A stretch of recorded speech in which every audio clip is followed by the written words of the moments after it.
So, Gabe, I can see your lips moving, but I can't hear you. Damn! Wow, that was a slip up on my part. Wow. Okay, so everybody, I'll repeat. This is Cymbalistic Cynicism on the Escape Network. I am Gabe Cymbalista, and we have returning guest Sarah Nicklin. New guest Sarah Nicklin, returning guest Brandon Slagle, Eva Hamilton, Mike Ferguson. Brandon, I hope your head is okay. You look like you're. Oh, there you go. No, I just realized that my phone was almost dead and was rushing to find a plug while your intro was playing. Yeah, thank you, Okay, Joe. I'm sorry now. I missed that. Yeah. If I disappear, give me like 10 seconds to turn on my laptop or something. Of course, yeah. Sorry, this is my first show in about 6 months, so I'm finally returning to this. So, okay, thank you, Yesenia. Good evening. So, Sarah, let's start with you. Tell us a little bit about yourself, because we've never had you on the show before. Sure. So I'm originally from the East Coast. I grew up in California, and then I went to Emerson in Boston, got a degree in acting. Started working in a bunch of indie films in the New England area. The most famous one probably being None of That, which is kind of what put me on the indie horror circuit, I guess you would say, even though it's not really a horror film. I would say it's more an action comedy than a horror film. Yeah, so that got me a little bit of notoriety there. Then moved out to Los Angeles after that. Some people knew me because of the work that I had done in New England, so I just kind of piggybacked off of that, continued to work in a lot of horror films. It's a very loyal community. Once you start, ball just kind of keeps rolling. So that's that's pretty much it. I've just done lots of indie movies that no one's ever heard of, handful of TV things here and there, and just keep on keeping on, I guess, plugging away. Nice. Okay, so Brandon, we're gonna reintroduce you. Oh, I better pay attention then. Oh my God. Okay. No, I was paying attention. Oh, I know. Hi, I'm Brandon. I think I've been very busy the last couple of weeks, so I probably am not going to make any sense this entire time. I used to front a new metal band 20 years ago. Then I was an actor for a long time. Then I quit that, started making movies, raised money ourselves, had one that actually Sarah was in called The Black Dahlia Haunting that did really well. Distributor screwed us on that. But I kept on keeping on, and recently had one come out that Mike was in called The Flood. Mike, let's follow up with you on that. Oh, what's up? Is it my turn? It is your turn, yes, sir. I'm Mike Ferguson. I'm a Scorpio. I've been a tattoo artist for 30 years. 7-8 years ago. And I've been really lucky, and I'm doing a lot of action. I'm about to fight Killian Russ. Hold on 1 second, Mike. Hold on 1 second. Oh, go ahead, because we're having interference. Hold on 1 second, Mike. Hold on 1 second. Go ahead, because we're having interference. I've been very lucky to have 2 action movies under my belt. 2 with Brandon, 2 coming out in November. And I've had 2 come out in Mike, can I ask you a question? Can you try signing back? I think there was a little bit of a delay. He's very quiet. Here. Can you guys hear us? Can you hear?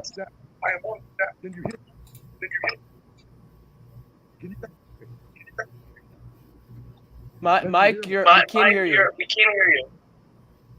Super off. Hold on a second. Can you hear me now? A little better. Can you hear me? Can you hear everybody? Everybody? Yeah. Okay, good. Okay, good. Mike, you there? Mike, you there? You hear me? Yeah. Okay. We can. Okay. I've been lucky. I've been able to work out Brandon a couple times. I got a bunch of action.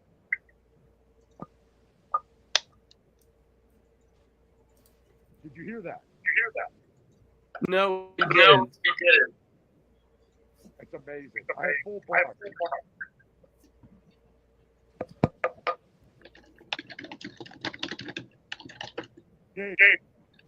Yeah.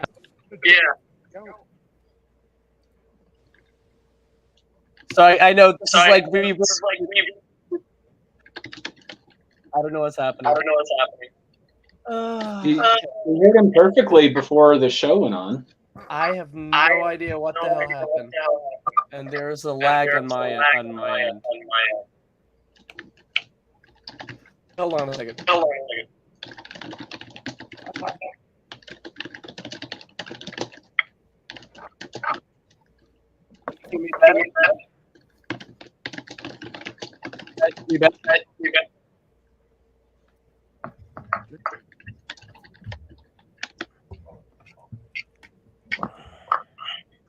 I am so sorry for the inconvenience.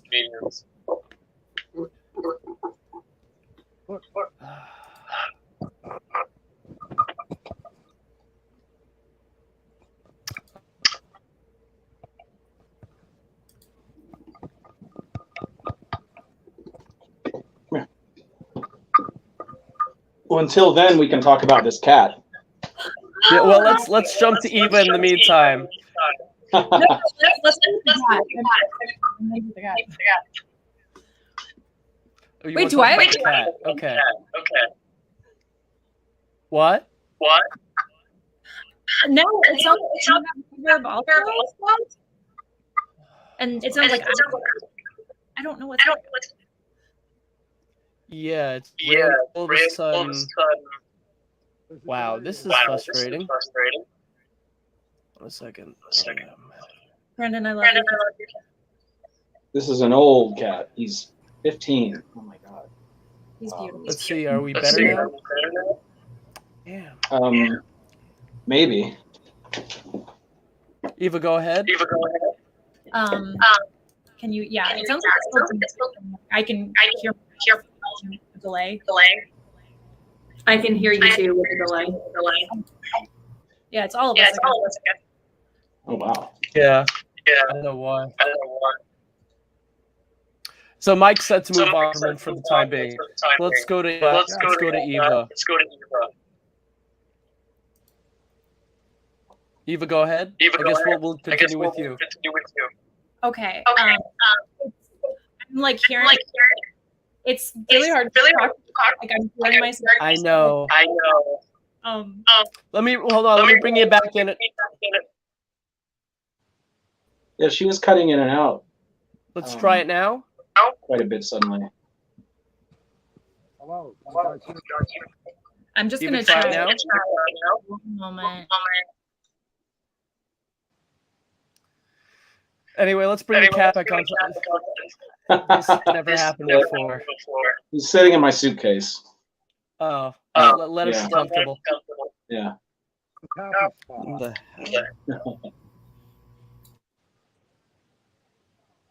Okay, let's try it now. Eva, go ahead. Oh. Sorry. Okay. It's okay. Better. How about everyone who's not Eva mute themselves? And that way there's no feedback. Let's try that. Okay. Did that work? Sarah. Genius. Okay. Well, hi guys. I guess we figured that out. Sarah figured that out. I wouldn't even thought of that. But yeah, I'm Eva. I am an actress. I also produce a little bit, and yeah, I've sort of worked a lot in the indie horror world, similar to Sarah. I've done some other stuff outside of horror, but that's sort of my primary work, I guess. And I'm kind of a nerdy horror fan myself, so I enjoy doing it. And yeah, like Sarah said, also it's a great, community that people, you keep working with the same people and you get to know people, and the fans are wonderful. So I'm really happy to be a part of it.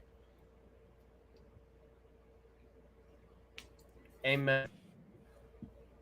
Did I come through all right? It seems like it's better now. Yeah, let me bring in. Okay, so let's try this again. I'm actually going to put on headphones so that I don't have to keep muting everyone. Yeah, I unmuted everybody, so let's try. Oh, hold on, I'm trying to unmute. Everybody unmute. Everybody unmute. Let's try this now. Maybe a headphone thing. So everybody go ahead. I mean, other than Brandon, talk. Everybody, Sarah, let's do a check. Hello. Hello. There we go. Okay. Eva, your turn. Hi. Also It's like working. better now. Yay. Maybe it was just one. I don't know what that was. Anyway, so since we only have Mike on for another 20 minutes or so, a little less.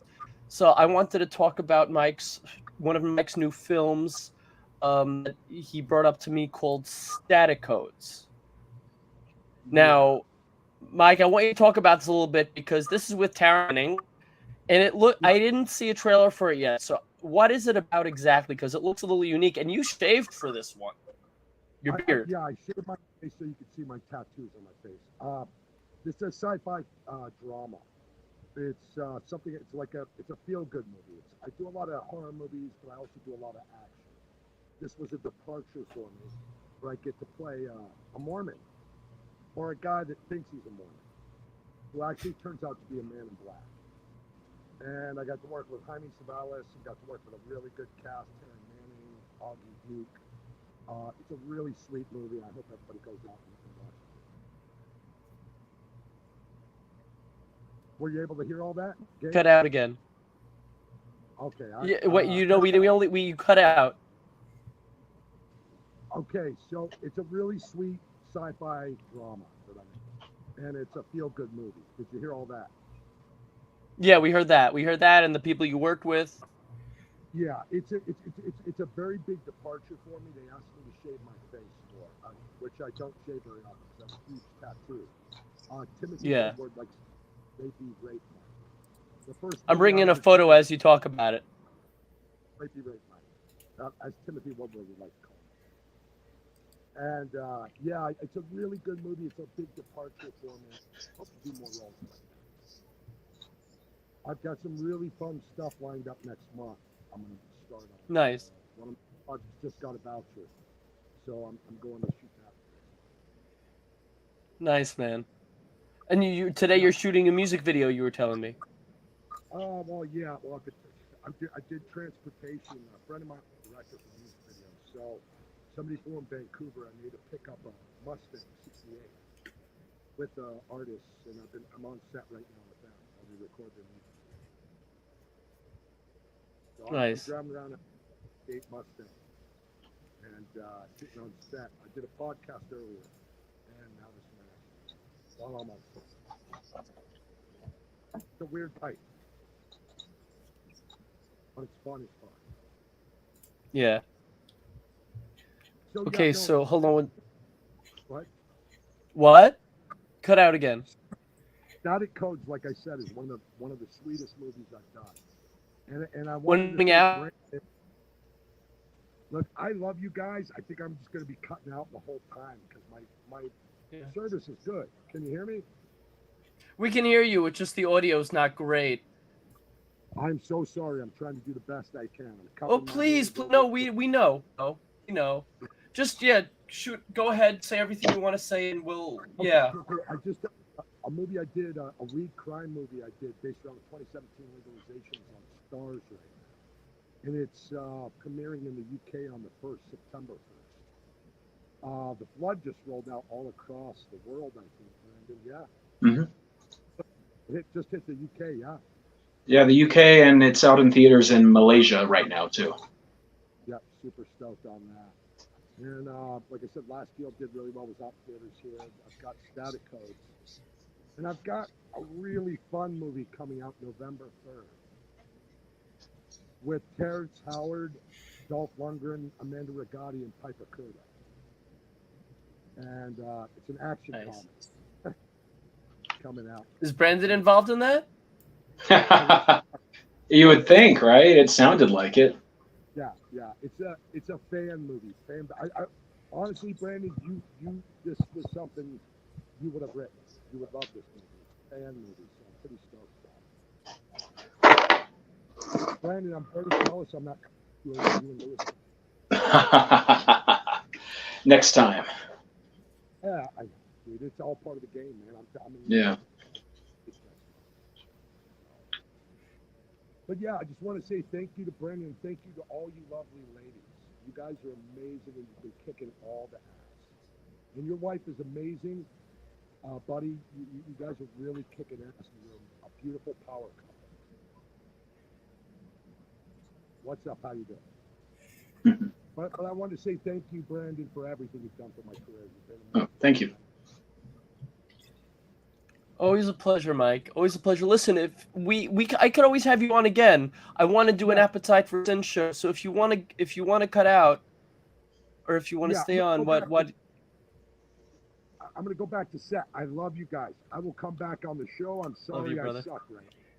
No, don't. It's not your fault. Don't blame yourself. With this work comes up, and so do what we gotta do. We'll talk soon, man. I promise you that. All right, okay. Buddy, I love you. Love you, brother. We'll talk soon. Peace, dude. Sorry about the whole audio thing. I feel so bad. Okay. It must be the location he's in or something, like, because before the show he was fine, but then when he stepped out, like one of those things that prohibits drones from flying or something like that. Yeah. Speaking of drones, I just saw wild footage. This guy drove his drone into a volcano just to get a really wild shot. Did it come back? Send that to you. It melted. It came back, but it melted partially. So he literally drove it almost so far close to the lava that it literally was melted. It melted on the way back or before it came back. So, but that's some shots are worth the sacrifice, I say. Yeah. So, Sarah, I want to bring this up because Black Mass has become a big thing now with Devaney. You're all involved in it. This is the first film where Brandon's producing that. Devaney is, I don't know, the producer above you on this one, I guess? No, she's, I'm executive producer, and she's director producer. Right. Yeah. Right. Okay.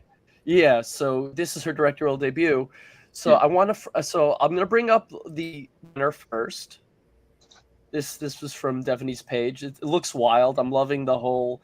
The true crime stuff is really has a huge fan base, both from the horror from historical buffs and the horror world. But Sarah, you portray that you were cast to portray a character, a real life person, I believe, right?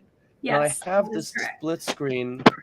Here we go. This is who you. What is the name of your character, and are you able to talk about her role in the movie at all? So my character's name is Charlotte Turner. I'm not going to say the real person's name just because there is some. We're trying to be respectful of the people that this happened to, and some of them have moved on and want nothing to do with their lives anymore. So my character is actually a survivor of the attack, one of the few that actually survived this sequence of attacks, I guess you could say. And she was in school. She was a dancer. She wanted to be a ballerina. And because of the brutality of the attack, she was no longer able to do that. She lost hearing in one of her ears. And so she shifted careers to being an ASL instructor for deaf children, which I think is a wonderful, thing to do. Is, trying to give back to people after such a brutal thing has happened to you. So, it was really unique. I think this is my second or third time playing a real person. But I think one of the first times where there was actually interviews available of that person online to look at to get an idea of who they were. Wow. So you basically able to learn about the character from them themselves before to get into character, I guess. Yeah. Because wow, that's amazing. Wow. So I actually wanted to ask, since you said that's the third time you've portrayed a real character, please tell me that the other character one of the other characters that you portrayed that was real was her. Please, because that would be like, I wonder if that was real. That was not real. I wish. That would make a really good story. You would have been the nuns kicking butt, or possessed nuns and kick-ass nuns, and what was it? Nude guns with nuns. Nude with guns? or something? Yeah, nude nuns. And Yeah, that's. We were like 5 years before Yeah. them, so they ripped us off. It's just, But I mean, that not really. That whole nunsploitation subgenre is a thing that's been around for a really long time. I love that word, nunsploitation.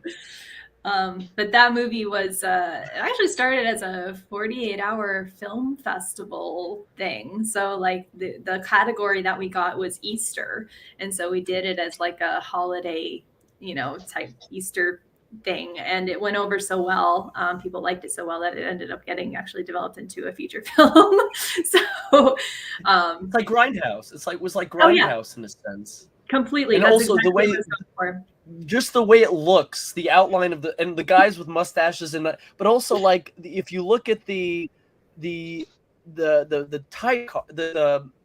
title with the nun in almost like a silhouette, a red internal silhouette. That is very Grindhouse-esque. Like you always see that in the Grindhouse stuff. Totally. So that was yeah. That's exactly what we were going for. So I'm glad you picked up on it. And even if you see that original like 48-hour contest short film, it was also totally Grindhouse. That was the entire goal. And I think I found a photo of you at you with the red carpets with Michelle and Devaney and everyone. Yeah. This was at Cannes, I think. This was at Cannes. Yeah. Wow. Yes, yeah. indeed. Yeah. I see everybody went all out with that one. And Eva, you're also in the Black Mass. And everybody, not to be confused with the Johnny Depp movie Black Mass, so please don't confuse the two.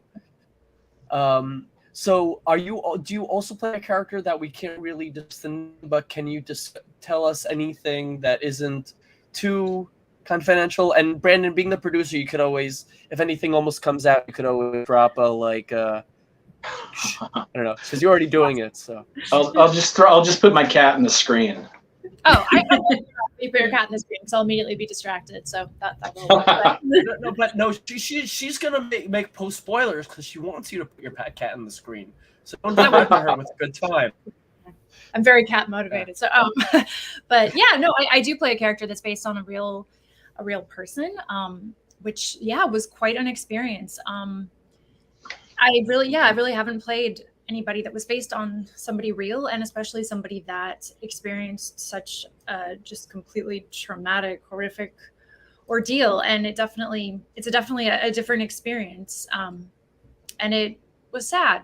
It's a really horrible, to put it minorly, horrible thing that happened to these people. And so, you definitely feel a strong need to like really, really pay them, respect and honor their memory. And it's a unique kind of role comparatively, to other things I've played, but it was a really wonderful experience. And I think everybody involved was so careful about addressing it in a way that honors the victims and never, glorifies the person that committed these crimes.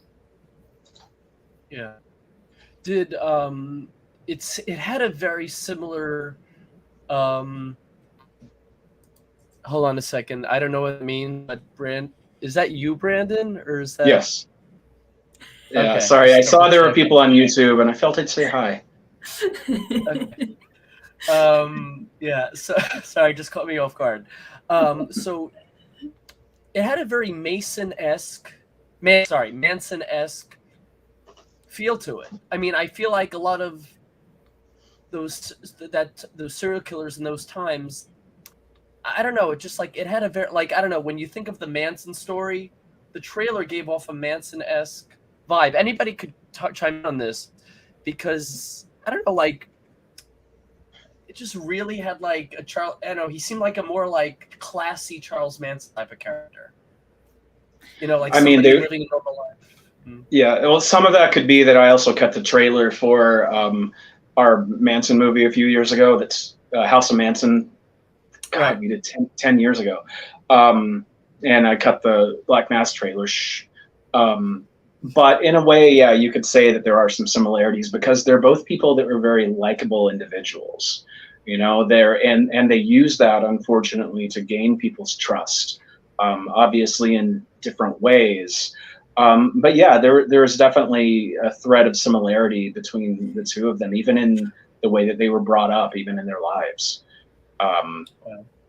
Obviously, there's their MO was quite different, but yeah, I agree. There's between them and a lot of similar killers, and this is one of the reasons that Devaney is so fascinated by it. There's like common threads in a lot of them that I think are worth exploring. You know, some people say that it's glorifying the killer, which we tried not to do in this or in Manson.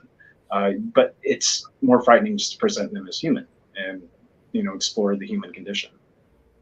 People think showing the killer's point of view makes them, like, what's it called, glorifies them. No, it just shows how terrifying they can be. When you're placed in the mind of a killer, it's even more terrifying, like, sometimes than if you see it from the like, as the typical, oh, it's typical villain killer everybody's afraid of. You're seeing the horror through his eyes, but you're also seeing the horror he unleashes. So you're really getting horror, like double the horror, double the terror. And when it's real life, when it's based through story, it hits even harder, especially those who know. Yeah. When we did the Manson movie, we actually got death threats from people just because it existed. And I Manson movies.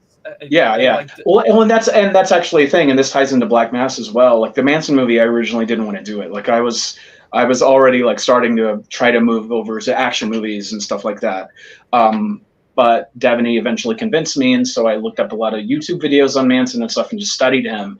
And I saw what's kind of the equivalent of paparazzi footage of him during the trial, where he's being led to the courtroom and the camera sort of ambushes him. And rather than, you know, the big animated charismatic Manson that you would see on his interviews from jail, he was very shy and vulnerable. I'm like, okay, that's a story right there, because this person who comes across so gentle basically is responsible for these terrible things.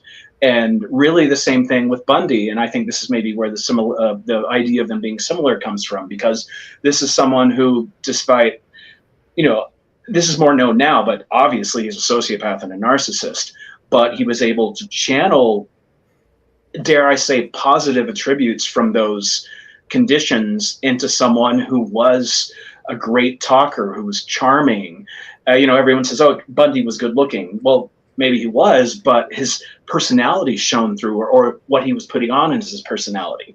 And I don't think, you know, showing the human side or the good side, you know, because everyone has good in them, or, you know, that the personable side of these people is bad. I don't think it's glorifying them. It's just showing that these type of people can walk amongst us. What is it? What is the quote that supposedly, like, once a year we walk past someone who's murdered someone or something like that? Yeah, so some demographic, some study, like everybody walks past a certain amount of serial killers in their lifetime or in a year or something, but you just don't know it. But it's so there's just a friend of mine who's tuning in. He's a world-class cosplayer. Like, he kills it. But yeah, it's but really, like, that's the whole thing. When you see the human side of a killer, it's not glorifying, it's making it more terrifying, because and even in my religion, that I was born into, Judaism, there's a whole thing about, like, there are bad people do good here or there, there are good people do bad here or there, and there's people who don't know any better. But the thing is that even bad people can come off as good. Even bad people can give off those vibes. And it's terrifying when somebody wears such a heavy mask that you can't, that nobody sees through it until it's too late. And that is terrifying. And that's why showing the human side is so terrifying, because it shows how manipulative these people can be. Well, I think And, especially also with the Black Mass and like how it was shot, it's putting the audience almost in the viewpoint of this monster as he is stalking his prey, which I think was a very smart thing on Devaney's part to do, which you are always seeing the back of his head over his shoulder side profile. You're never getting like a face on full view of this guy.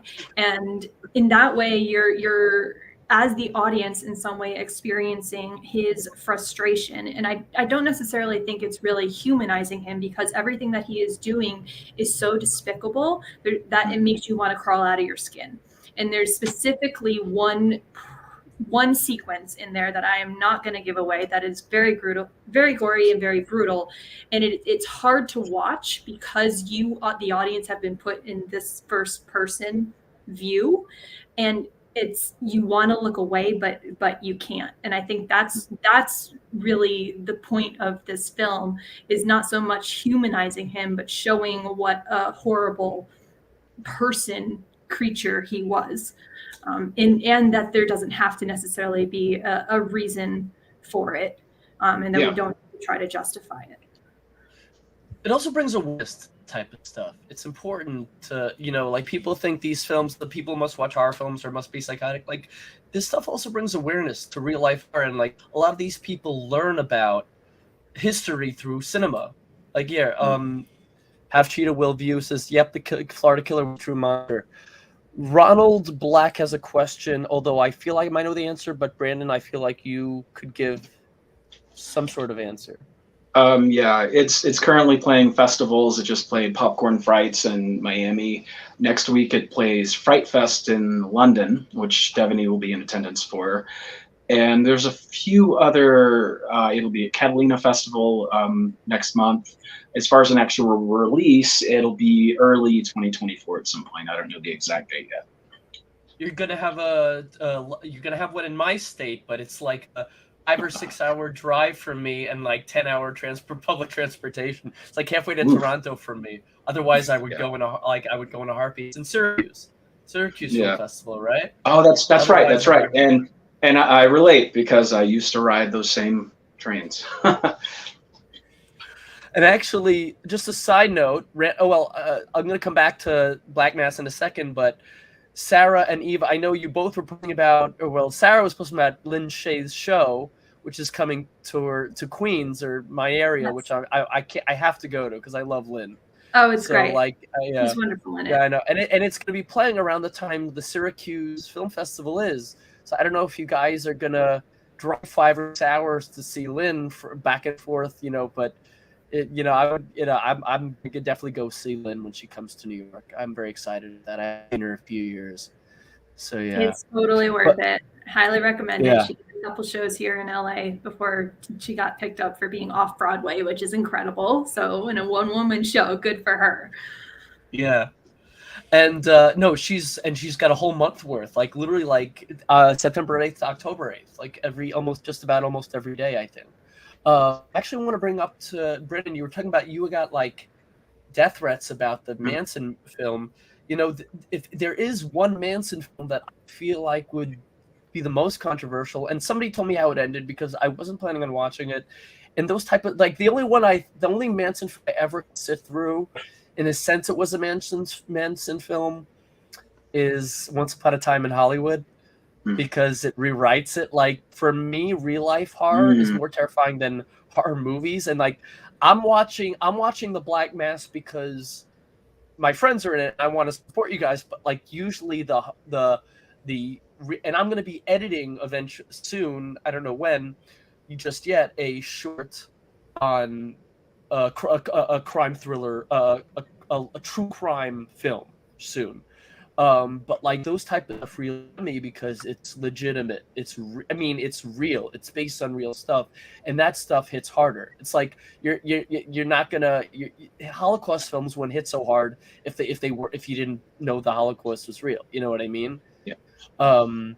But the film I'm talking about, Manson film that really I refuse to watch, but it sounds wild, was the one with Hilary Duff. I think something about the haunting of Sharon Tate. Yeah, And- yeah. Our friend Jonathan Bennett is Wojciech or one of them, one of the people that was with Sharon Tate that night. I've not seen it, but they did shoot it.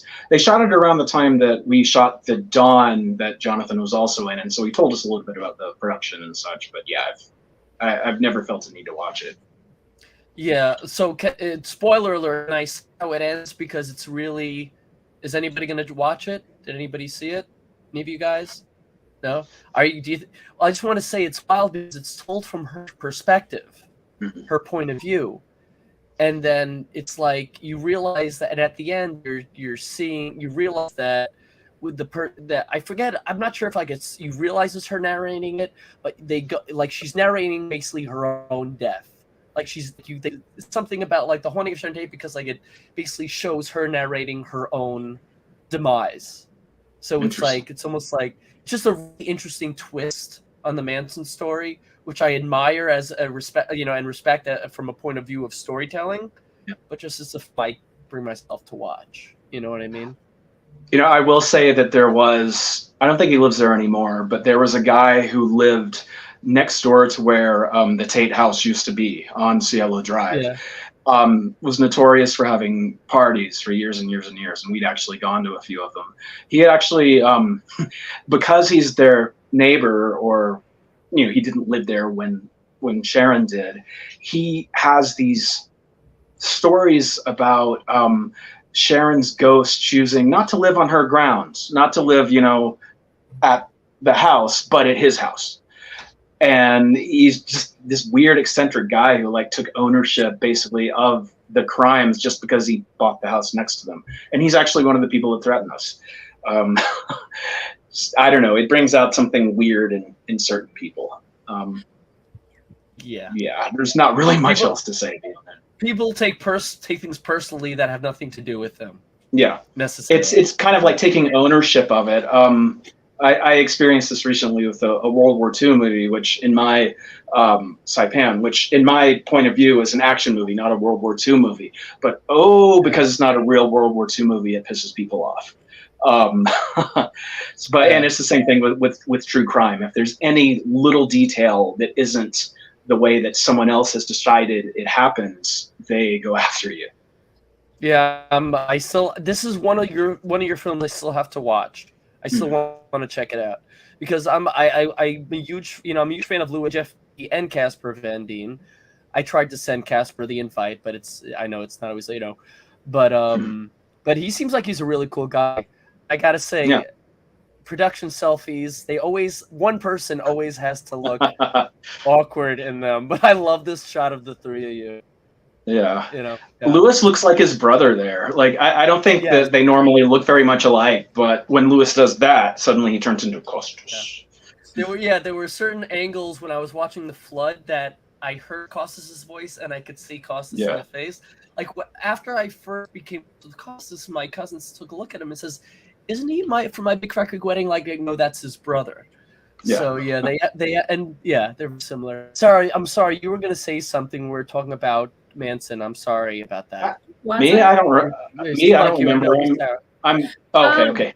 No, I think when you were talking about the haunting of Sharon Tate, just that even you clearly have already seen it and I haven't seen it, but I know I'm friends with the director Dan Ferens, and so like I know that he was pretty upset with the way that film was received because, as you said, it's more about her telling it from her point of view, whereas the opinion of the public without them ever watching it was completely different.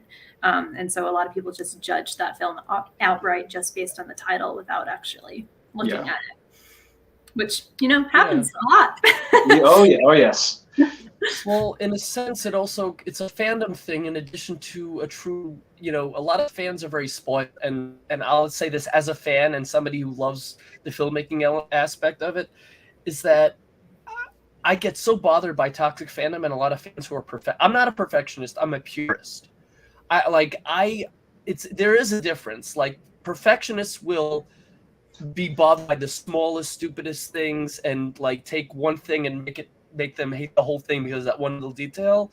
Like Yeah. I don't listen, and I don't mind. Sort of like Ghostbusters films. I don't mind if you recast or like one person, but to recast the whole cast. I'm not a perfectionist. I like to, like it's I like it also it's like to tie into the story. It's nostalgia. Everybody's different, but like I'm all for new things and trying different things and recasting to appeal to different audiences. But the whole cast and recasting them, that's a purist. That bothers a purist. Perfectionists are bothered by like, the thing was in the book wasn't shown, or this detail is not accurate, or I think I saw a tech guy in corner of that frame. Like people find this the most ridiculous reasons to not like something. They take one little detail and make everything about the film because of those one simple details.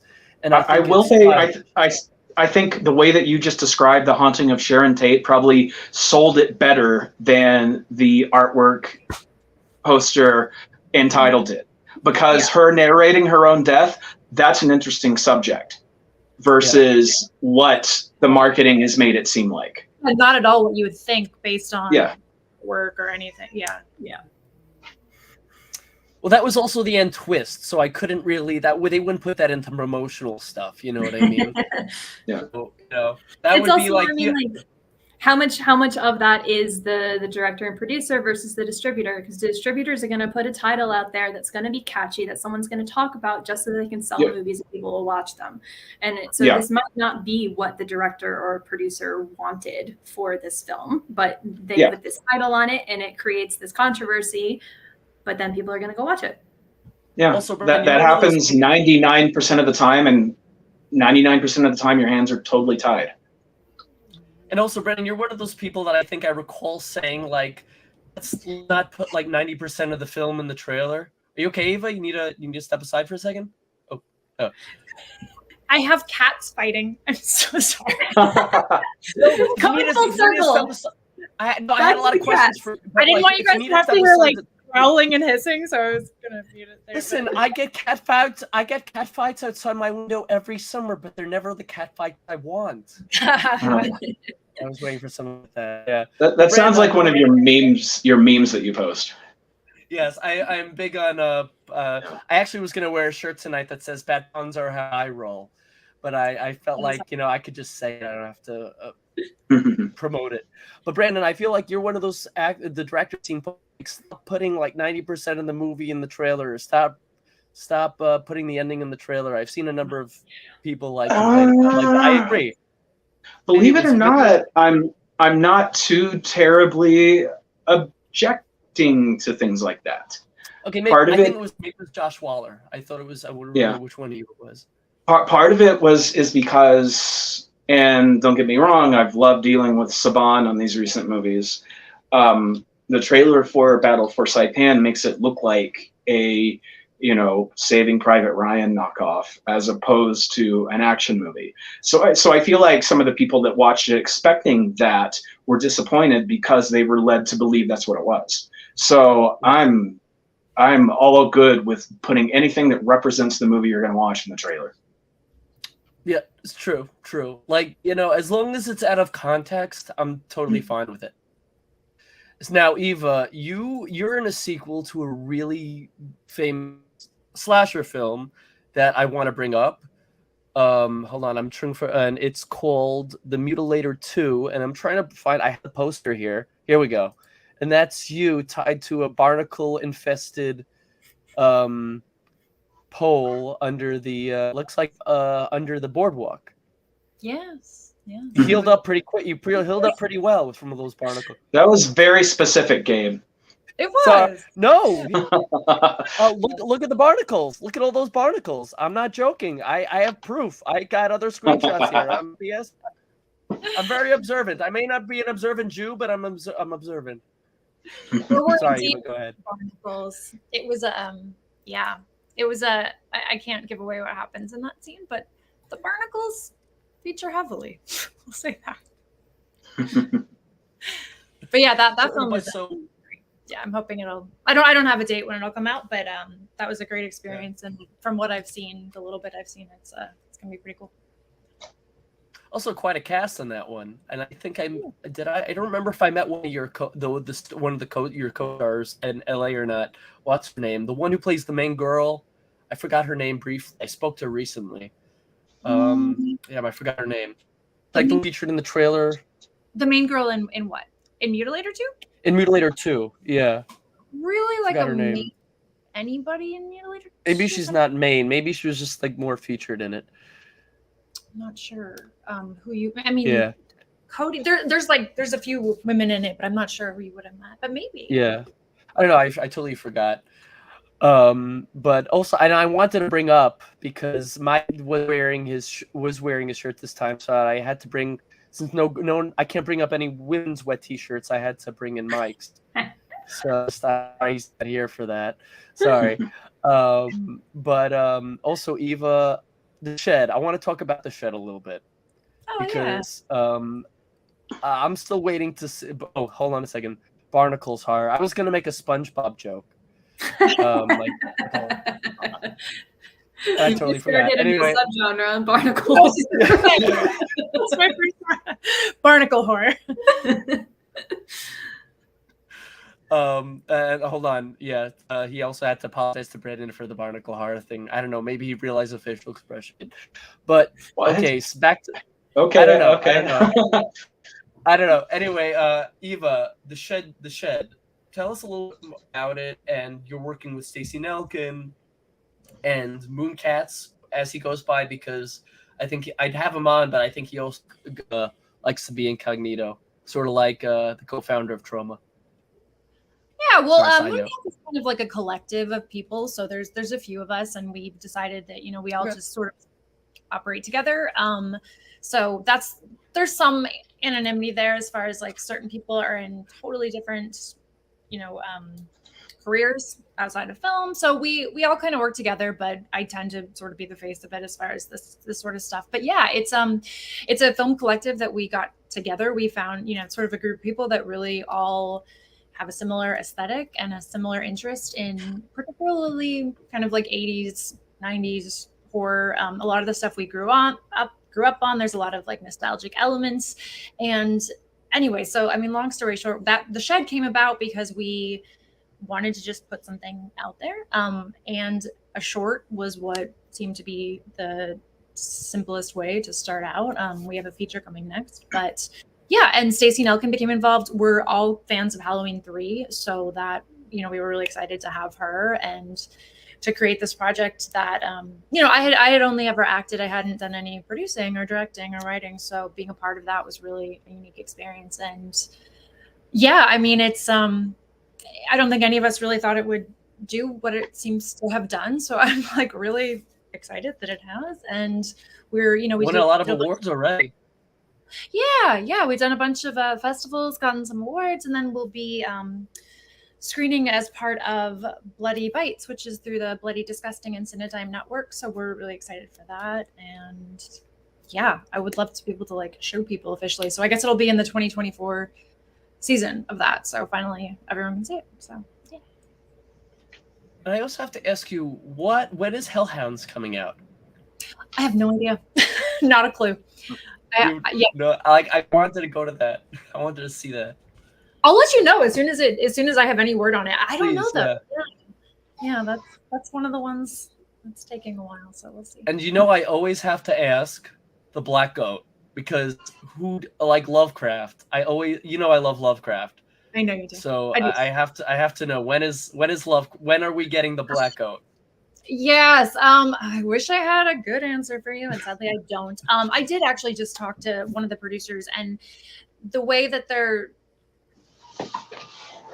plan with it as of now, they're working with the H.P. Lovecraft Historical Society, and they have released a couple of films. So that, assuming that's what sticks with, assuming that's what we stick with, which I guess that's the plan. It'll be coming out through them, but I just don't know when. It was originally going to be an 8-episode anthology series, and I don't know if they're going to put this out as almost like a feature for now, and then go from there. But there's been a lot of up and down with it, a lot of back and forth. But it's a really great project. So hopefully soon, because I love that one and I want to see it also. Well, if it's any consolation to keep your hopes up, that there was a show on Amazon Prime with Van Damme, Jean-Claude Van Damme, that got like a pilot. I think you know what I'm talking about, Brandon. It was like a show where Van Damme plays himself, like Yes. being like a struggling actor who gets thrown into like a real life crime fighting situation. Yeah, And he's it was playing like heightened Van Damme, who is also an assassin, called Jean-Claude Van Johnson.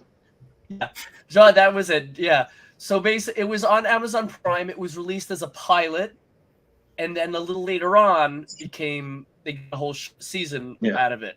So hopefully, that could happen with Black Oat, because it still hasn't been released. But once the Jean-Claude Van Johnson was released, now on Prime, they were able to push out the whole season. So I would love to see a whole season of Black Oat. Yeah. Yeah, I mean, I think it's definitely possible. It'll certainly come out at some point. I know they're being very particular about, exactly how they want it to be and making sure it goes in that way. So that's a good thing, at least. But yeah, whether it's a feature standalone or if it turns out to be an anthology, we'll see. Anything is possible. Listen, Saw, they did the 7 Saws, and they said the last one was 2010, and then in 2013 or 14 or 12, I forget what it was, the chairman of Lionsgate said, we'll see Saw in the near future. We'll see Saw in the near future. Then people, there will never be an 8. There was an 8. Then there's not going to be a 9 or Saw 2. There was a 9. There's not going to be a Spiral 2 or Saw 10. Now there's Saw 10 coming out. So you never know. You never know. And sure, you don't want to doubt it, because anything is possible with that. Oh yeah, definitely. You know And I've got projects that come out right away and others that take years and years. So it's sort of just the way indie filmmaking goes. So I'm not worried. And and like Mike, you also did a film that's not typical. You did a romance. Was this a rom-com? I didn't see it yet. Quest for Love. Yeah, This was not your typical role. No, not at all. It was funny because I went from shooting that to Mutilator 2, which was very different, of course. But yeah, no, that was like a romance. It has like kind of a Hallmark feel. It's a romance and / adventure. I'll put it that way. We shot in Costa Rica. Yeah. It's like Uncharted meets. It's like Uncharted meets The Swing of Things. I'm just kidding. Kinda. That was a joke, not The Swing of Things. No. So Eva was in a movie called The Swing of Things. I meant to bring the clip. Damn it. Worked with John Lovitz. Yeah, he's great. I never met him, but he did a video for a family member of mine. I got him to do a video, but that whole clip is like, yeah. But no, I watched that film. I was hoping you'd be in more of it, though. Yeah, no, that's really. I had one other scene that they ended up cutting, but it's really just that scene with it in the office with the jetpack and all that. Hey, listen, Brandon was a double for what's his name in Pam and Tommy, because you look more like him than he does, and they cut you out. I'm sworn to secrecy on that. I have an NDA. Disney, being now the parent company of Hulu, will kill me if I divulge any on-set secrets about Sebastian Stan. And yeah. So it would be more than just death threats. It would be actual death, is what you're saying. Yes. It's funny though. I put it's like April Fool's or something a couple of years ago. I put a behind-the-scenes shot of Hulu, Pam and Tommy on Instagram, and everyone thought that was actually me 20 years ago. Sure. I thought it was you with a headband or a bandana or something on your head, because you're always wearing something over your head. So I'm like, it could be you. It's just because I don't want to. It's just because I don't want to mess with my hair. Because no, I got you. I'm tired. The three of you and Thomas Dekker, like Sebastian Stan's Tommy Lee, you and Thomas Dekker all have such a similar look. you know what I'm talking about. Yeah. No, I used to see Thomas Dekker when we lived over by Rockin' Ralph's in West Hollywood. He's taller than me, so very different. Very different. Yeah. I met him 11 years ago when Robert Hall was promoting Laid to Rest 2. Yeah. Crumb Skull, yeah. And yeah, that was where I first met Robert. Robert and I, yeah, it was sad when he passed. Yeah, rest in peace. And Hallmark Channel. Wow. Well, I will say, Eva, you were in a movie that was not on Hallmark, but you were on Lifetime with Sarah Butler. Mhm. What was it, Revenge for Daddy? Yes, it was. Speaking of name changes, that started out quite differently. Oh, what? Oh, yeah, I saw something daughter. I saw it on Google. They said there was another name. Was it something Killer Daughter or something? It started out as Looking for Mr. Wonderful and transitioned into Revenge for Daddy. So, yeah. I play the villain. Yeah, because Looking for Mr. Wonderful sounds a little misleading for that film. Yeah, I mean, I personally, I guess I like that a little bit better than what it ended up with name-wise. But yeah, that was unique. I mean, it happened. I mean, Sarah and I are both in it, so it did have some more people in it. But yeah, the other one I did, I mean, Quest for Love wasn't actually on Hallmark. It ended up going elsewhere, but it has the feel of that. So I guess I've done a couple of those now. Yes, Travis. Eva was on a movie on Lifetime called, as I said, Revenge for Daddy. And it's fun, I met Sarah. Sounds like a Lifetime movie. Yeah, it is. Actually, I met Sarah like 10 years ago or so. And she says, I love Gabriel. It's such a biblical name. I want to name him Gabriel. I don't think she named her son Gabriel. But I met another actress who worked with her on which was the remake of I really liked it. I think it was terrifying because those death scenes. What was it? The movie she did that was the remake of I Spit on Your Grave. Yeah. Of the death scenes, the kill scenes that she did in that terrified because it was like more realistic and like that whole like she was phenomenal. But I met when she was older, the one who played the guy's daughter, Saxon Charbino, her sister plays Lizzie in Walking Dead. I met a few, whatever. It's like forget Cruise and Bacon. It's like this or separation, whatever you want to call it. Hold on a second. Nobody scares people at rock climbing gym in a life. I guess that's Where's my cat? Oh, come here. We got spoilers. You have your posters behind you in this time. Who, me? This one. Last time I think you were at a low angle shot, but all I could see is you and your computer screen shining you in the face. Oh, was Mortal Kombat in the background? What was what? Was a Mortal Kombat machine in the background? There might have been. I have to rewatch there might have been. Oh, you have. We rearranged this room. I've been on hold for this movie for like weeks and weeks, and so we started doing projects. I'm finally leaving tomorrow, and one of the things we did was put a sliding glass door and like rotated the whole room, so now it's peaceful and tranquil. And yeah, those are posters for old movies. I have to ask, and I'm going to be very big with this, and I'm not going to, because I know you were telling me you were going to be working on a movie with somebody from a new action film that was big. Is that the one you're going to film? It is. Yes. Wow. Very exciting. Yes. When are you going public about that, or you can't go yet?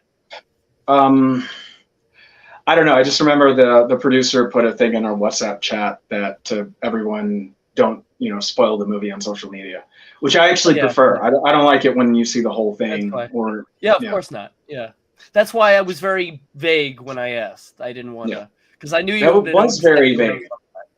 A certain action franchise villain, who was a villain in another action franchise about ring fighting.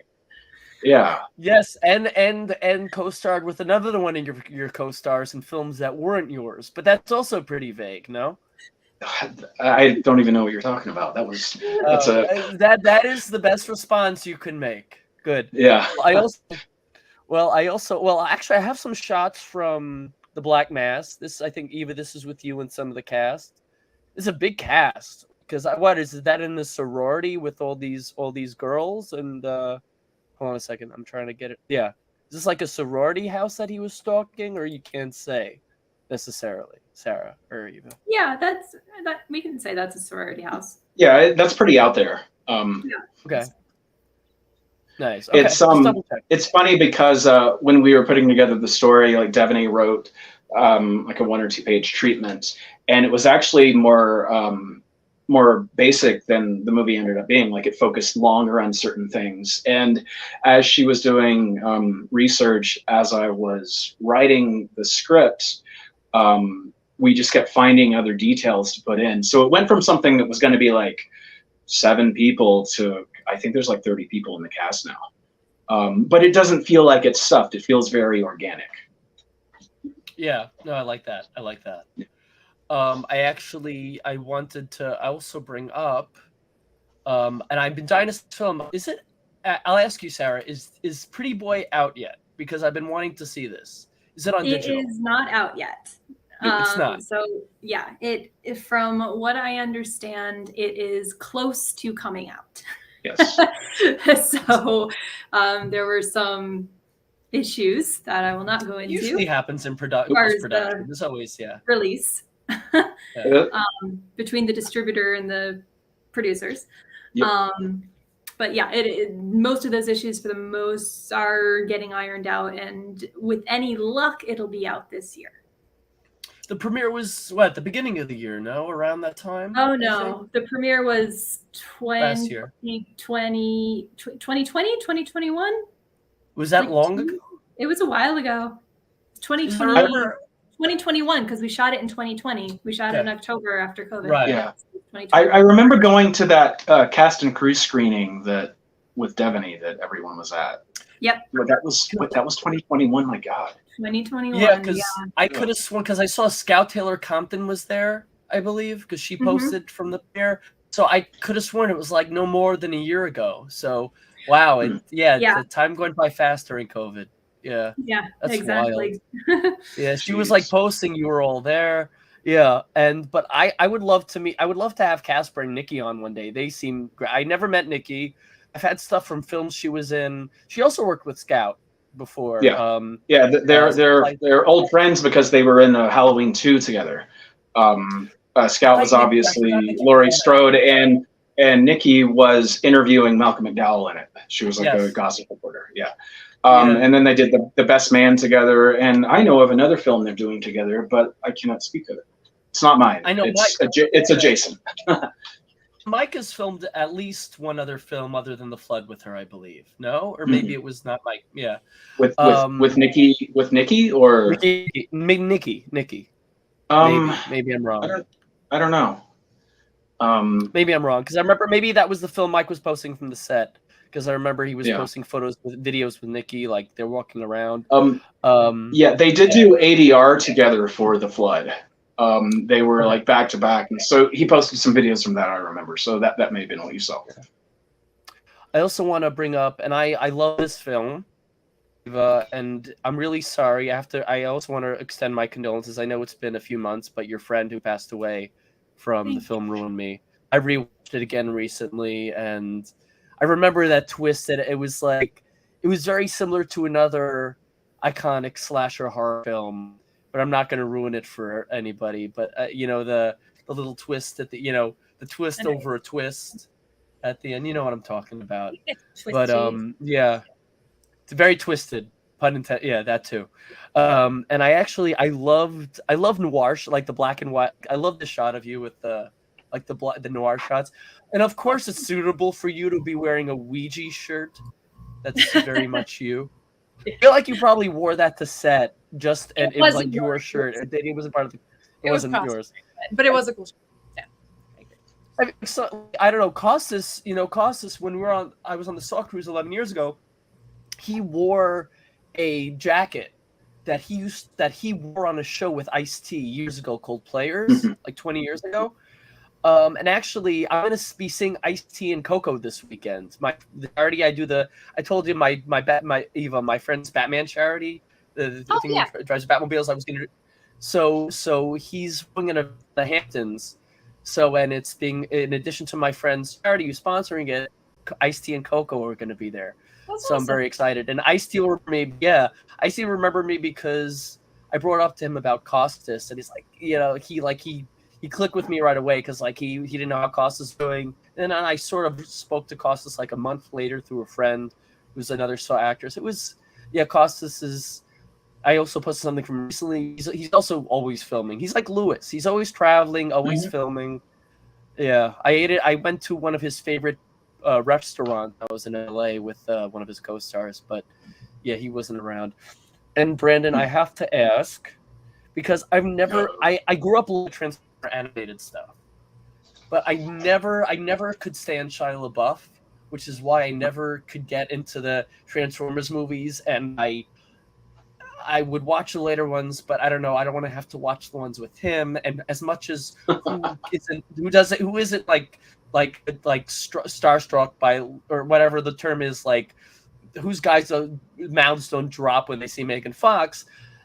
Let's say I'm not a fan of Shia LaBeouf, and it's funny because our friend, Robert Hall worked with her ex-husband. I met him when he was Brian Austin Green, but.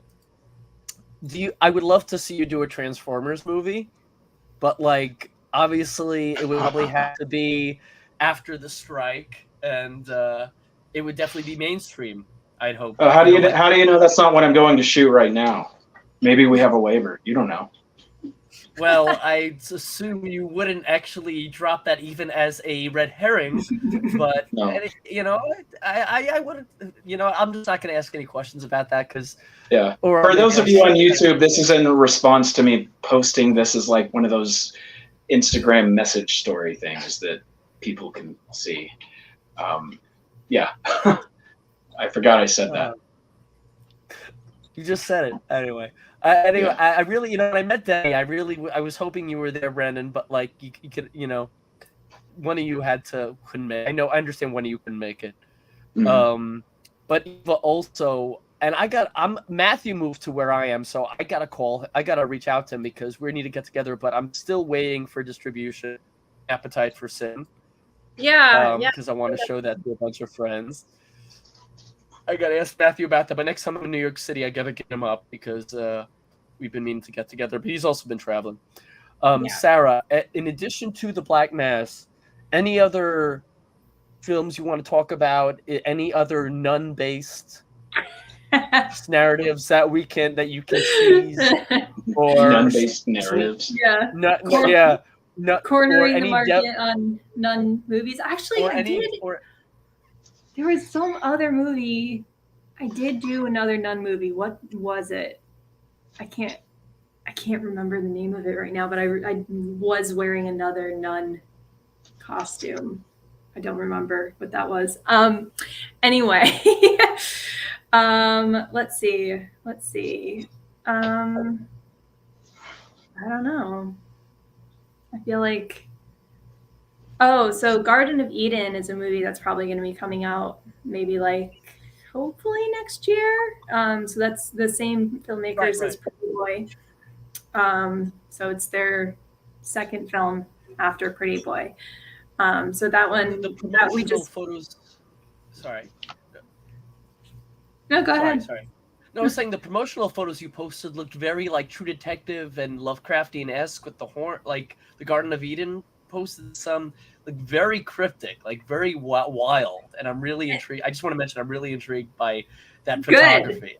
Yeah. Doing a good job then, because it is very, and I think they're doing a good job with that at this point of not putting too much online, like Brandon was saying, don't spoil the movie by putting everything online ahead of time. So they're doing a good job about keeping the plot for that pretty quiet at this point. But I think that's going to be a good one. I think it's going to be someone that people are really talking about. It's going to be pretty shocking in a lot of ways. It's definitely going to stir up some controversy because it's got a lot to say about religion, which kind of works in with the nun movie there. See? I think sacrilegiously, I hope. Yes, it's not a pro-religion film. It also seemed to have a very the Wicker Man vibe. Yeah, exactly. in the setting. Yeah. Yes. Yeah. Kind of cult-esque. It's not cult, but it has a little bit of a flavor of that. As somebody who comes from a religious atmosphere and background, I like those type of films because they also help us, just like horror, they help us deal with the parts of religion that have not been healthy to not just ourselves, but other people. But also that was also a lot of horror films. Silent Hill also was like that. Wicker Man. Although that type of sacrilege and the type of sacrilege where it's nuns kicking butt and dressing provocatively, and it's the same type of sacrilege, but they're both enjoyable nonetheless. Right. Just side note. So yeah, I'm looking forward to Garden of Eden. I hope they keep it cryptic, like, because it has that. It also has a very Astor feel to it. Very just much for so. the photography, and those also have a very anti-religion, like both Hereditary and I didn't see Beau is Afraid yet, but I did see Hereditary and Midsommar, and I know both those films are also very much like that. So Garden of Eden is very much in that realm, I would say. Yeah. It's there for that production company, because they kind of do different styles with each of the different movies. So this is their Nice. Eva, is there anything I didn't bring up? Any other productions you want to discuss or tell us about? Whether it be coming from Mooncat or anything you can discuss. At the moment, I don't know that I'm allowed to talk about anything else. So I think that's a good. Okay, I will keep nudging you about Black Oat in the meantime. I'll give you just a warning. No problem. And yes. Oh, sorry. Brandon, yeah. Oh, by the way, Brandon, I had to mention to you, Devaney must have had a spinning headache after the flood. I meant to say that earlier on. A quick story about that I can say now, and it's the opening scene, so it's not a spoiler.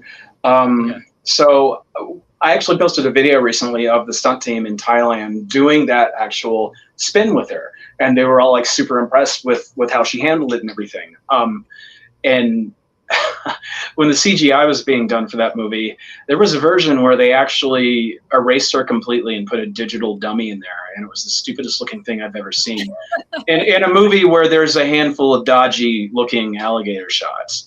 So luckily the producers, they wouldn't listen to me because they hated me because I gave too many notes. But luckily the producers stepped in and told the VFX guys to use the original role. Filmmaking people. That's like the reverse, like a director giving the producers notes, and the producers not liking it is like almost like a reverse, being the reverse of. Oh no! This was me giving the visual effects guys notes. Okay. Yeah, and that's so that's your job, guys. Okay, so basically, they were the students to your college professor, because the student like it's almost like when you go to college, like when I went to college. They had Rate My Professor, and some of the greatest professors I had just wrote a lot of notes on the board, but they got bad reviews because the kids didn't like taking notes. So they you're in college, you're supposed to take notes, but like they didn't like writing the whole time. They thought they just have to watch films and stuff. So they didn't like that, so they gave the professor bad reviews. They didn't like the professor because they made him write notes and take notes. Yeah, I think after a round of notes, these guys decided they hated me and our producer Amy, who we were like just pushing to like, hey guys, just make it more realistic, make it work better. And I'd give very specific notes about like the VFX matching the shutter speed of the camera and stuff, so that the alligators look like they were organically part of the scene, simple stuff, right? And they would write back saying, I don't know what you're talking about the shutter speed thing. What is that? I'm like, oh God. Anyway, I guess I'm never working with them again. That's like the guy. That's like the dog who like is riding the meme that I would post, that a dog riding a tractor. Like I lied on resume. Yeah. Like he doesn't know, like visual effects guys doesn't know what a shutter speed is. Like, yeah, we lied on our resume. Anyway.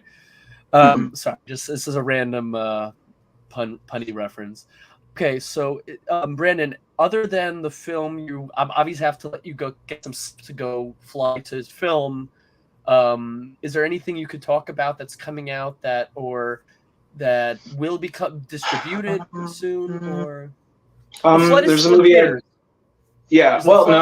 Well, it's in theaters in certain territories. It's not in theaters anymore here. There's a movie I did a long time ago called Arena Wars that's finally coming out. Okay. I got very busy, and the producers of it got very busy, so it kind of got shoved aside for a while. But it's done. There's a movie I am writing for someone's directorial debut that you mentioned on the show already, but I can't say who it is. Of course. Although that kind of gives it away. Yeah, I think that's it. I had a movie for a streamer, but obviously that's not happening right now because strike. Yeah, Right. that's wow. I just gave you a huge non-answer. It's fine. Not answer with some information and details is still an answer. So I guess no news. And even if there was something on you doing a Transformers movie that you couldn't even say if you could.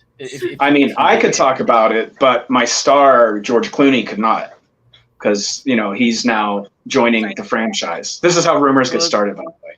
Yeah. Well, by the way, it's funny you say that because my Batman friend, who we're doing the charity event this weekend, worked on a movie with George Clooney like 2 months ago. Like, he sends me a photo. I'm like, what are you working? Like, oh yeah, we're filming something. Like, how'd you get it? And it's funny because they're both Batman. And Yeah. it's just, the one is Jewish Bale, the other isn't Christian Bale. I know. I'm sorry. I always call him that. Yeah. Like, whenever there's something wrong with the car and he calls the tow truck or one of the, I'm like, just freaking call Wayne Industries. What the hell is going on with you, bro? Like, something like that. I'm the joke. I'm the joker. I just drive him crazy as a stipend for driving me around. It's one of my forms of payment is puns. Really, really cheesy. Lactose intolerance inducing puns. Anyway, I don't want to hold you guys up too late. And Brandon, I know you sleep, and I don't want my puns to give you nightmares, so I am sorry. Hey, I haven't packed yet, so I'm not sleeping until you're like my father. Yeah. I try. The intent was there, but I had other stuff to do. The intent to pack, man. The to pack for your flight was there. Is that what you mean? But maybe. Okay. Yeah. Maybe. Okay. It's one of those things I can't talk about. Well, when you're a guy, the stubbornness just comes naturally. You don't want. No, I'm just kidding. Yeah, it's one of the reasons. Like, by the way, I just want to mention Eva. It would have been great if they named Quest for Love for you, Quest Gomez. I feel like that. If you could name the Quest for Gomez, I feel like would be what you would name it if you could. Okay, I like that. Quest for Gomez. I feel like you, if it was up to you, you would have totally named it that. Just knowing you. It wouldn't have fit the film, but it would have fit other. Yeah. If it fit what you would have liked, yeah. Okay. It would have been a little darker. Hold on. Brandon, this one's for you. Oh no. Oh fuck TMZ. I should not say that out loud. Pardon my Tourette's. Anyway, I do have Tourette's, by the way, Sarah, so I'm allowed to say that. Yeah, without being canceled. Alana. Speaking of Alana, which Alana, Travis? Oh, maybe I'm in the. Maybe it's an inside joke. What? I think he's talking about the character that I created, Alana Darkchild. Oh. Which is sort of like the floor host Darkchild I created with some people, so we're working on getting that out there as well. I think that's what he's referring to. Okay, yeah, no, that makes sense because there's your co-star Alana Tucker, then there's another Alana, and then there's Alana Darkchild. So Darkchild, be confirmed. Yeah. Anyway, I don't know if I'm going to be able to make it to California this October. I'm hoping I will be able to. If you guys are ever in New York, please hit me up. Please let me know. I am going to see Lynn next month. I want to go to California. I don't know if I'm going to, but I am probably going to Israel in October because my sisters do. I'm going to be an uncle next month. My sisters do. And my sister's due in a month from like right now. So I'm going to go in October to see my little niece. So I'm very excited. Awesome. So it's a big deal for my family. So my friend said, not sure what's crazier, Gabe being an uncle, his parents being grandparents, or his sister being a mother. They're all equally crazy, and it's scary. It's scary. I still feel like I'm like a 16-year-old who is Googling over the roots of the Saw film. That, anyway. No, you know me. I'm the biggest Saw fan. Anyway, guys, thank you so much. check out the films we discussed. I can't wait for the Black Mass. I need to rewatch the what's it called? I watched The Flood. I need to rewatch the movie you did, Brandon, with Mike and Lewis, the Breakout. Let's hope Schwarzenegger doesn't get away with ripping off your film. It's not him. It's not his fault. I know. Although it is really suspicious that, right after it's announced, a major studio announces a movie with the exact same plot. It's so weird. I know. The timing is just so... Hold a second. Christopher Gomez, yeah, I think that's what we meant. That's what I meant. I should have said... I should have talked to... I'm sorry I didn't bring up your alter ego, Eva. Oh, it's okay. No, it's a character. It's okay. I do have news coming on that front, but I can't say anything yet. So I'm looking forward, and hopefully, so the Black Mass hopefully will be released just in distribution wise in 2024. I'd love to see it in theaters. And Eva, I can't wait to see The Shed. I hope please you or Mooncat, please let me know when it's coming to New York. If you do any New York screenings, and and Sarah, are you guys? Are any of you going to the Syracuse premiere for the Black Mass? Or you're not? Are any of you? Because I know you're all involved in the film. You're not. I'm not. I don't think you're not. Okay. I would like to. I would only go, like, I want to go to see it, but I would really only go if, like, you guys would be there and Devaney would be there. Like, I mean, because it is like a 5 or 6 hour drive and a 10-hour public transportation. Otherwise, I would be there in a heartbeat. Isn't there like a Q&A with Devaney or something with that one, Brandon, with the Syracuse? There's something. I think so. There's. It's hazy because there's suddenly like so many festivals. I'm having trouble keeping track of them and then keeping track of all the stuff I'm doing. It's a great thing to have trouble keeping track of. It's a great thing. Yeah. We should all be so lucky. But let's be in touch. Hopefully, and Eva, I want to talk to Matthew about doing an Appetite for Sin episode. Maybe we'll do it once the movie has come out. That way, we don't have to worry about dropping spoilers, which obviously will be happening if I have a bunch of the cast on. But I'm gonna get in touch with Matthew and have him and ask him about that. And I still want to post other photos, like the other photographers' photos from the premiere. That the Appetite for Sin premiere never went public, so I got to talk to Matthew about. Yeah, I've been talking to him. Because Joe Kelly was gonna give me the go ahead, but I never heard back yet. So I got to talk to Matthew. But guys, have a great night. Thank you again. And stay in touch. And hopefully I'll see you all soon. And I'm sorry, I tried to get Michelle on. She wasn't able to make it. I'm sorry Devaney couldn't make it, but at least she's, everybody's keeping busy and doing amazing stuff. Very excited for all of you. Cannot wait for the Black Mass, although I will be expected to feel some real life horror on this, that, it's necessary. And I think the world needs that, horror movies really are a release. Like, well, I haven't said it right. You said it the perfect way. Like, horror movies don't create fear, they release it.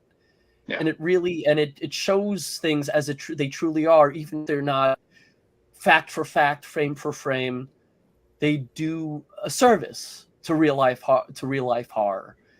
And they've been since the beginning. I just want to mention, guys should all watch. I watched this horror documentary called Nightmares in Red, White, and Blue, and it talked about how horror films have always been a response to real life horror and politics. And Bill Burr, is that an inside joke, Pat? I don't know. No, I wasn't sure. Maybe it's me with the puns. I don't know. I do like Bill Burr, although I have a Long Island accent, which sounds a little bit like Boston, so I guess it could. Anyway, I'm going off on a tangent. But yeah, that's horror, and I think it really is the black sheep of the pun, because it's a zombie horror movie called Black Sheep. It's the genre that doesn't get enough love, and really deserves more. And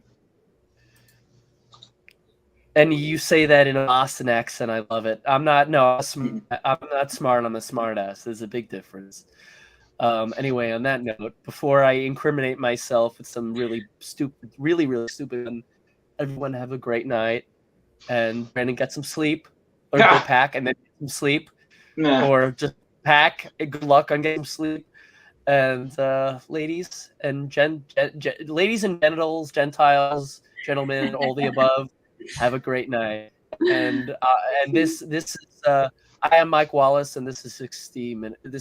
It's been almost 90 minutes. Good night. Thanks.